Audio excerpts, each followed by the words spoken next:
Sukwigar Vodeon and hello friends, welcome back to the channel. GungHoGuns here for Mando. My mustache is still polished and the cheekbones are still carved from Beskar. Now, here we are, 2025, and yes, I'm still playing SWTOR. Been here since beta, and before that, our entire community came straight from the old Star Wars Galaxy servers. We're basically been hunting this galaxy longer than some of these NPCs. Today, I'm going to show you why I'm still here, why SWTOR is absolutely worth checking out if you're a brand new player and thinking about or looking for a new MMO, or maybe you're a veteran player and are considering jumping back in. There is no better time than right now. Looking for like-minded lunatics to play SWTOR with? Then why not join the Mando community? We're on the Starforge server, and we've been around since the Star Wars Galaxy days. Back when blasters overheated and the cantina was the real endgame. We run everything: PvE, operation, dungeons, weekly world bosses, PvP, duels, bounties, you name it. If it explodes, we're probably already there. So if you want a crew that actually plays and isn't just standing around on fleet courting Revan, then join Mando. Discord is in the bio. Strap in, is going to get loud. All right, thank you again, folks, for being here. I really do appreciate it. Now, I'll assume you all already know what SWTOR is. It's a Star Wars MMO set in the Old Republic. You have 8 full character stories and classes to play, and in my opinion, the best story-driven classes ever created in any game. The first 3 chapters, pretty much the entire full game, is just probably the best I've ever played. This is a classic tab target combat system, and of course, you join the eternal war between the Republic and the Empire.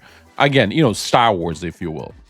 Now, with all of that out of the way, because I really want to talk about the juicy bits, why SWTOR is still genuinely good here in 2025, and why maybe you should want to consider jumping in. It's your first time, or dust off the old account and come back.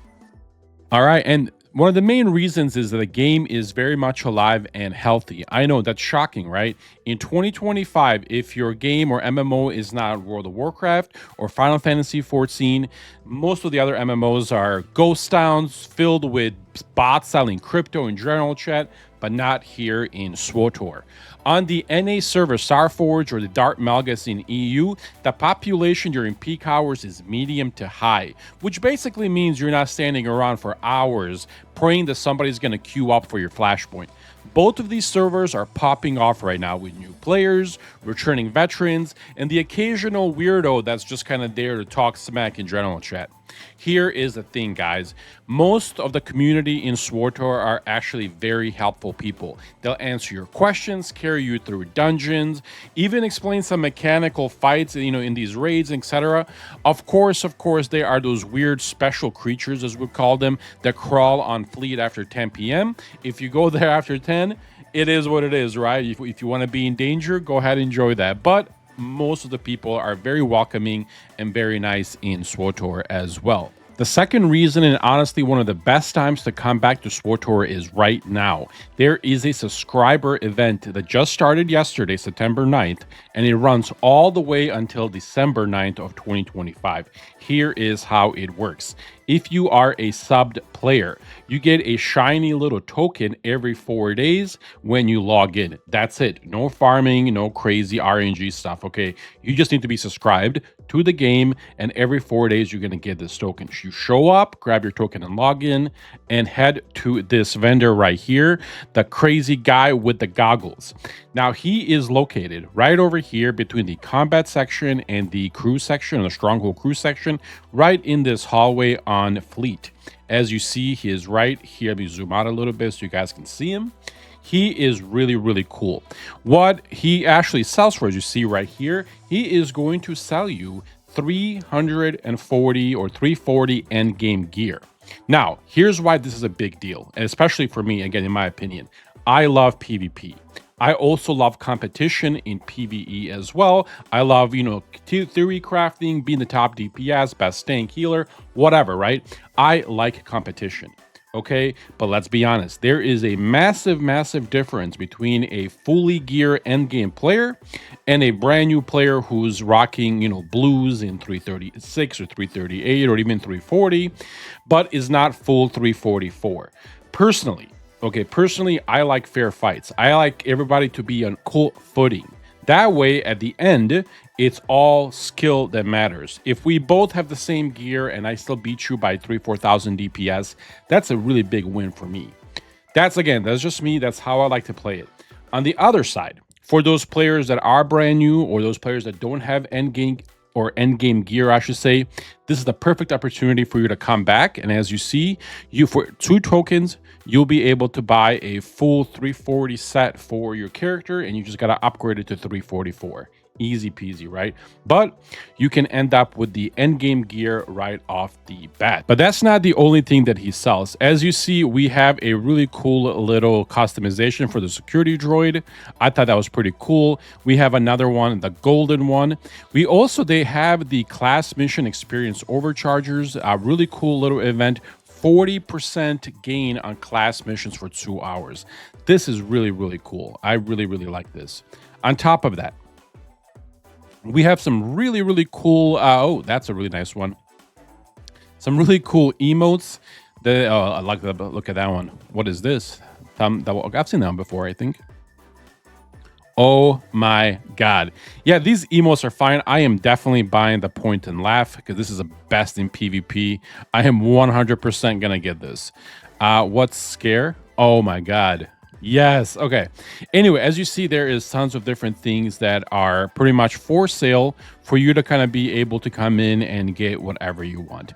I would encourage, if you are a new player, maybe prioritize getting a full set of maybe DPS gear, a full set of tanking gear, and a full set of healing gear. And again, healing and DPS and most likely be the same almost. So I would get 2 sets of gear at least minimum.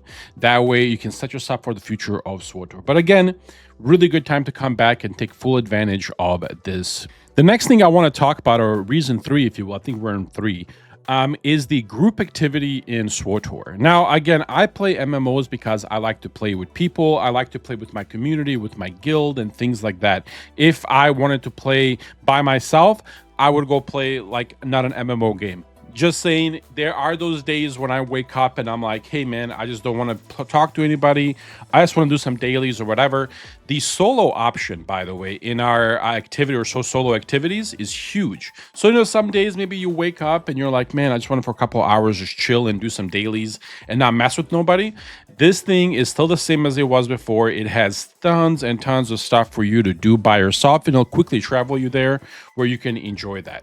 The group activity, by the way, here, when you're selecting for Flashpoints, has been redone. It is actually pretty good now. They included the Flashpoint Resurgence.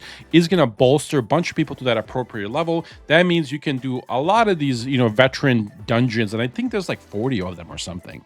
Each of them is different from the next one. So many different things for you to do. Uprising as well. I mean, there's just so many things for you to enjoy in the group format. The PvP, by the way, in this game, and I'm just going to go ahead and say it, it is still probably one of the best PvPs in any MMO. Look, I love MMO or PvP, and I love MMOs, and I played in most of them. To this day, SWTOR still has probably the best MMO system ever, and the way that it works. The last thing that I'm going to mention here, and this is the reason why I brought you to this video, or this session, I should say, is the operations. The operations, or raids, if you will. SWTOR has so many different raids, as you see right here. It has a collection of a lot of them, and they just introduced a new Toboro Courtyard, a new level to it. Not too long ago. So there's I believe that's a master mode now, Toboro Courtyard, or veteran mode, one of those. And the R4 Anomaly raid was, I think, last year when they brought it out. Still, again, 2 raids and bunch of the others still around. Ton and ton of raiding potential. Look, I am a big PvE fan as well, and our guild Mando, we do a lot of raids. And right now we're progressing in multiple different groups as we're going through these and enjoying all the raiding. Honestly, I think it's amazing. And if you are looking for people to play with and enjoy raiding, check out SWTOR and check out Mando. All right, and there's two more things that I really want to talk about. Okay, I'm trying to make this a very short video because I know we all got things to do, and probably go raiding or drinking. If you are in your 30s like myself and you're just getting out of work and daddy needs a little drink. I'm just kidding. But anyway, I really do need a drink. Reason number 4 why you should be coming back is the storyline. Now, the devs have confirmed that the next update that is dropping for SWTOR will continue the main storyline. Personally, I love the storylines. The reason why I play a lot of these MMOs is to see what's actually going to happen in the galaxy far, far away. I'm not going to ruin it for anybody. I'm not going to tell you what's going on. You can play it yourself, but I cannot wait for the continuation. So again, if you were waiting like me for the continuation of that storyline, it is dropping in the next update. Really good time to come back right now and kind of prepare yourself for it. If you are a new player, there's a reason why I'm on the screen holding this massive Gatling gun, or whatever you want to call this thing. There's a reason for it. This is the Republic side, as you see right here. There is 4 different origin stories, just like so, okay? And again, it's the Republic side. If I go to the Sith Empire side, which is where you should be, by the way, there's the same thing. There is 4 stories over here, total 8. Each of these stories is different. It's unique. It's voice acted. And to this day, in my opinion, still the best 3-chapter origin stories for any game that I've ever played MMO-wise. They're so well done. They're so well scripted. I mean, I could not wait to go through them. The Bounty Hunter story, one that I'm on right now, I promise you guys, I've been playing this game for 13 years, going into 14 or whatever it is now. I, to this day, replay the Bounty Hunter and the Imperial Agent storylines at least once a year because they're that good. However, there's been some changes. So right now, you can choose what story, you want to, replay. For example, like let's say you like the Imperial Agent, which in my opinion, by the way, is the best storyline in this game. Let's say you want to replay the storyline, but you want to play it, as maybe a mercenary, or maybe you want to play it as a sniper, or a commando, or a scoundrel, right? Whichever. They're not locked anymore. So you can pick what story you want, and then you can choose what your advanced class will be, and then you just play it, right? And again, I think it's an amazing update to this game. You can also have 2 advanced classes on 1 character. You cannot beat that, guys. So again, if you're a new player, there's no better time than come back and try these, because guess what? You can do all of this as a free-to-player. And speaking of free-to-play, our 5th reason why you should come back or at least try this is that the actual free-to-player subscription model that they have, or the free-to-play, is really pretty good in SWTOR. It's not bad. There have been some updates for it in the 7.71 update in August 2025. Now you can play the Uprisings as many times as you want. It is unlimited to all players, as well as PvP. So if you're a PvPer and you got your gear or whatever, you don't need to be subscribed for it. You can play PvP as much as you want, okay? That's a really cool update, guys. The only thing they limit you on is how much money you can hold, and the other is the operations or rating. Everything else they give you as a free-to-play or preferred, account or, player. So there really isn't a lot of things that, you can do. Again, if you're a raider, you have to be subscribed. But apart from that, you can do everything else. And I think it's one of the best, free-to-play models there are in any game. So again, maybe you guys want to come back and check it out. Maybe you're on the fence of trying it and you're like, I don't know if I want to, check it out right now. This is a really good chance. You can download it, try it for free, play all the storylines, see if you like it, play some PvP maybe, and then figure out if it's worth, giving them $15 of your time or your money for 30 days. I think that's very reasonable. So again, those are my top 5 reasons why you should definitely come back in 2025 and try this game out. This is why we're still here. And again, there really isn't any other MMO out there right now that's worth it or that is better than Star Wars: The Old Republic, or SWTOR, if you will, in my opinion. So again, I hope to see you guys in SWTOR. GungHoGuns signing out.